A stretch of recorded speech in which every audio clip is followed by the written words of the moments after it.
Mister खिलाड़ी cartoon art.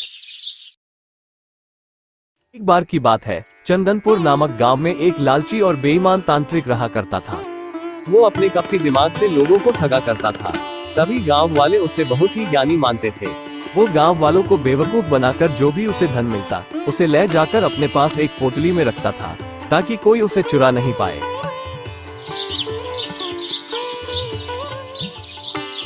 तांत्रिक बाबा, अपनी आंखें खोलिए।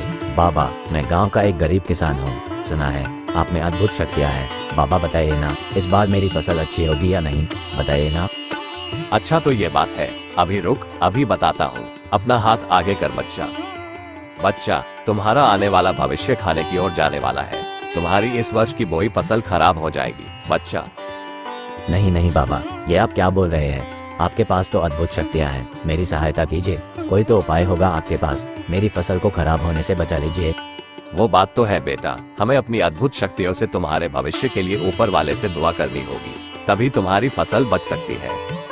तांत्रिक बाबा, दया कीजिए, आप महान हैं। अच्छा बाबा, अगर मेरा फसल बच गया तो आपके लिए बहुत सारा धन लाऊंगा। ठीक है बाबा, अब हम सब जाते हैं।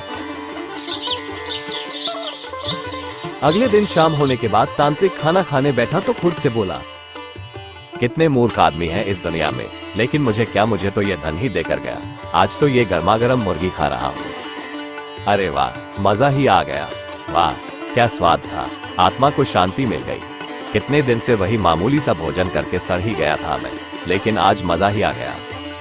अच्छा अब सो जाता हूँ, सुबह फिर से इन गांव के लोगों को बेवकूफ भी तो बनाना है। बेचारे मूर्ख गांव वाले समझते हैं मैं कोई ज्ञानी फकीर हूँ जिसके पास अद्भुत शक्तियाँ हैं। इसके बाद तांत्रिक सो जाता है।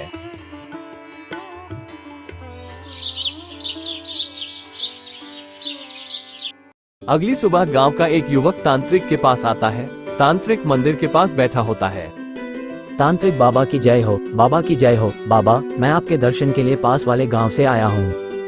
बाबा, मैं एक बनिया हूँ और आपके लिए कुछ अनाज की बोरियां लाया हूँ। सुना है आपके पास अद्भुत शक्तियाँ हैं, मुझे आशीर्वाद दीजिए, मेरे घर धन की कभी कोई कमी नहीं आए। ऐसा ही होगा बच्चा, मेरा आशीर्वाद सदैव तुम्हारे साथ है।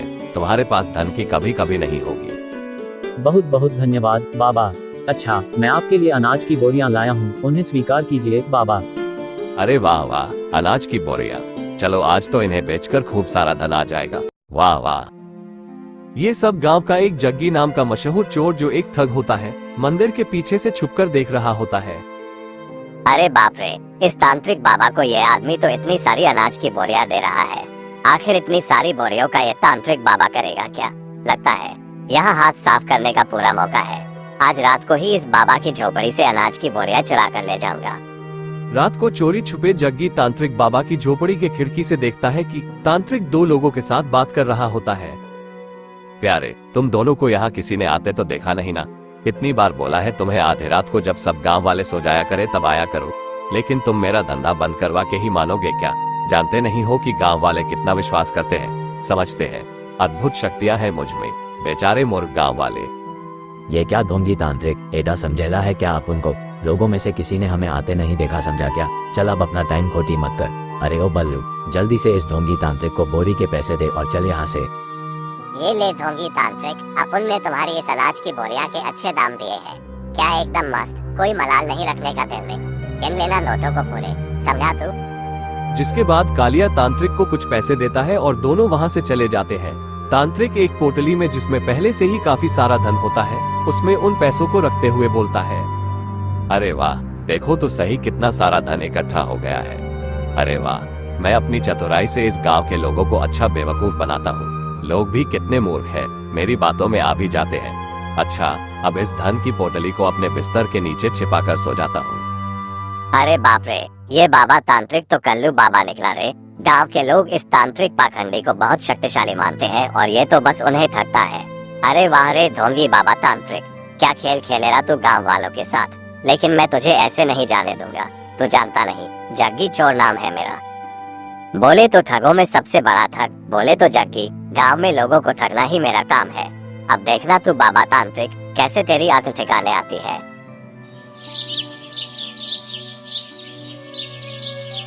अगली सुबह जग्गी भाग कर गया और अपना भेष बदलकर फटे पुराने कपड़े पहनकर चल दिया। बुरी हालत में फटे हुए कपड़ों में ही वो बाबा तांत्रिक के पास आता है। बाबा तांत्रिक महाराज, मेरी सहायता कीजिए।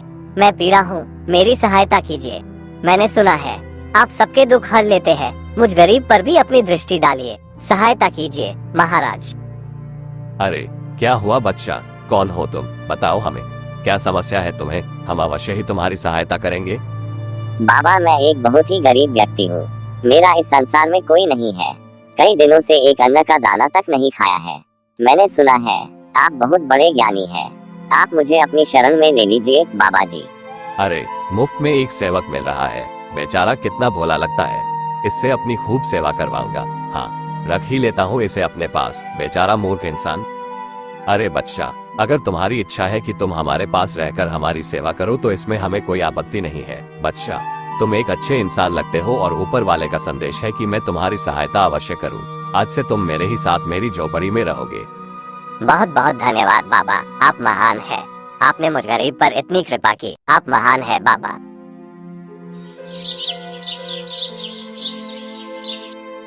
जिसके बाद जग्गी तांत्रिक के साथ रहने लगता है। जग्गी मंदिर की साफ सफाई करता, उसके लिए रात्रि का खाना बनाता और उसकी खूब सेवा करता और फकीर भी ऐसा मेहनती सेवक पाकर खूब खुश रहता। तभी एक आदमी और उसकी पत्नी अपने छोटे से बेटे को लेकर बाबा तांत्रिक के पास आते हैं। तांत्रिक बाबा देखिए तो जरा मेरे बेटे को क्या हो गया है, भोजन करते करते अचानक से मूर्छित होकर गिर गया है। देखिए ना बाबा जी, हमने बहुत सुना है आपके बारे में, हम पास वाले गांव से आए हैं, आप सबसे ज्ञानी और विद्वान है, कुछ तो कीजिए। अरे अरे आप लोग चिंता मत कीजिए, हमें देखने दीजिए। तभी तांत्रिक उसे देखता है और अपनी झोपड़ी में जाता है। झोपड़ी में से एक पेड़ का पत्ता लेकर आता है और बच्चे के मुंह में रख देता है। थोड़ी देर बाद वो बच्चा उठ खड़ा होता है, जिसे देखकर उसके माता पिता बहुत खुश होते हैं। अरे आप तो सच में महान है बाबा जी, गांव वाले आपके बारे में एकदम सही कहते हैं, मेरे बच्चे को आपने स्वस्थ कर दिया, आप में महान शक्तियां हैं। बाबा फकीर आप महान आत्मा है, अगर आज हमारे बच्चे को कुछ हो जाता तो हम भी जीवित नहीं रह पाते। आपका बहुत बहुत धन्यवाद बाबा जी। ये लीजिए, मेरे बच्चे के प्राण बचाने के लिए मैं आपको अपना गहना देना चाहती हूँ, इन्हें स्वीकार कर लीजिए बाबा जी, मैं आपकी सदैव आभारी रहूंगी। फकीर वो गहने देखकर बहुत खुश हो जाता है और मन में सोचता है, अरे वाह वाह, इतने सारे सोने के गहने, वाह वाह, इतना धन तो मुझे कभी नहीं मिला, इन्हें पाकर तो मेरा जीवन आराम से गुजरेगा। बाबा का चेला जग्गी उस गहने को ले लेता है। तांत्रिक वो गहना लेकर घर में जाता है। इसके बाद तांत्रिक वो सोने के गहने अपने धन की पोटली में रख देता है और अपनी पोटली अपने पास रखकर सो जाता है। अगली सुबह दो युवक फकीर के पास आते हैं। बाबा जी की जय हो, हम पास वाले गांव से आए हैं। जिस माता पिता के बच्चे को आपने ठीक किया, उस गांव में आपके चमत्कार से सब आपके भक्त हो गए हैं। हमारे गांव के सभी लोग जो है आपसे मिलना चाहते हैं। बाबा जी, उन्होंने आपके लिए भोजन की व्यवस्था की है, आप आएंगे तो गांव वालों को अच्छा लगेगा, आप आएंगे ना बाबा? तांत्रिक मन में सोचने लगा, अरे वाह वाह, ये तो बहुत खुशी की बात है। इस गांव के साथ साथ दूसरे गांव के लोगों को भी मूर्ख बनाने का मौका मिलेगा। अब तो मेरे पास और धन आ जाएगा और चारों तरफ मेरी ही जय जयकार होगी। अरे वाह, कमाल हो गया। अच्छा ठीक है, अगर तुम्हारे गांव वालों की यही इच्छा है तो हम कल सुबह तुम्हारे गांव अवश्य आएंगे।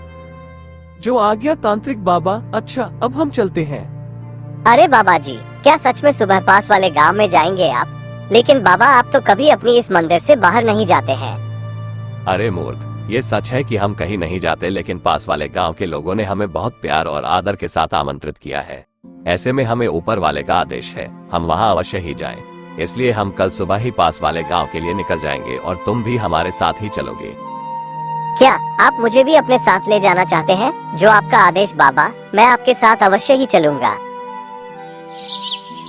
इसके बाद अगली सुबह तांत्रिक अपने धन की पोटली अपने साथ लिए जग्गी के साथ पास के गांव जाने के लिए निकल पड़ते हैं।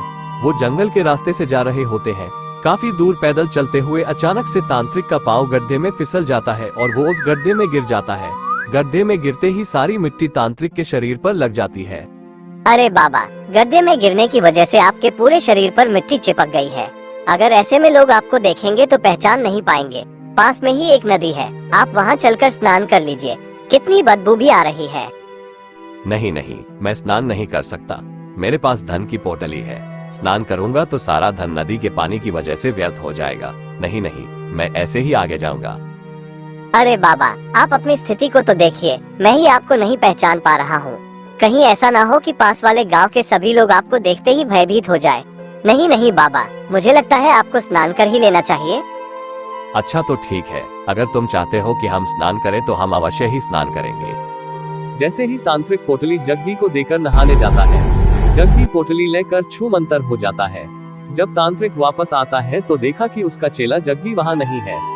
वह सिर पकड़कर घुटने बल बैठ जाता है और इस प्रकार पूरी जिंदगी दूसरों को लूट ठग कर कमाया गया धन एक ही पल में खत्म हो गया।